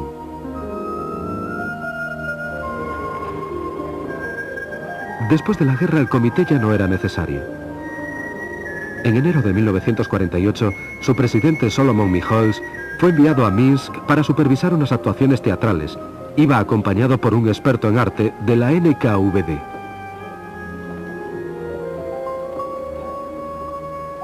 Michoels nunca volvió de aquel viaje. Murió en un accidente de coche. Muchos otros miembros del comité fueron arrestados. Algunos murieron durante los siguientes 3 años de interrogatorios. El resto fueron ejecutados en 1952. En los últimos años 40, Beria se preparaba para ampliar su poder. Pero sus propósitos se vieron dificultados cuando su más íntimo aliado, Georgi Malenkov, perdió su puesto de secretario del Poder Central al tiempo que el favor de Stalin. En su lugar, fue ascendido Andrei Sedanov, que era el principal oponente de Beria.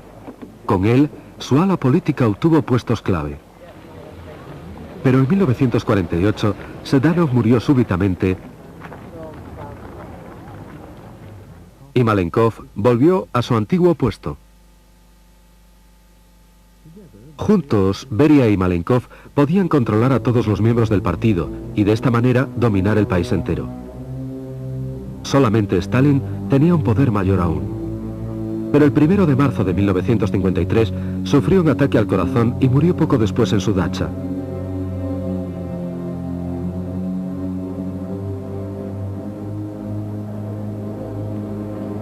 El 9 de marzo, Beria pronunció un discurso de alabanza en el mausoleo de Lenin, dejando caer que él sería el siguiente jefe del partido. Beria intentó consolidar su poder. Nombró a Malenkov presidente del Consejo de Ministros.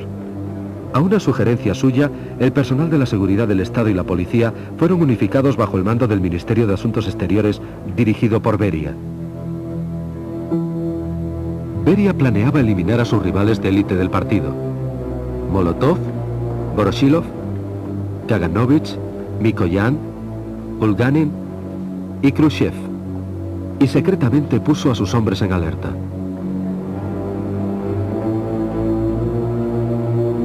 El plan falló. Dos diputados de Beria, Sergei Kruglov e Iván Serov, le traicionaron e informaron a Nikita Khrushchev del golpe que se preparaba. Khrushchev se adelantó a Beria y consiguió enseguida el apoyo de todos los dirigentes del Comité Central, en particular de Malenkov y Georgy Zhukov, adjunto al ministro de Defensa. Por orden de Khrushchev, Beria fue arrestado en el Kremlin el 26 de junio de 1953. Medio año más tarde, fue ejecutado.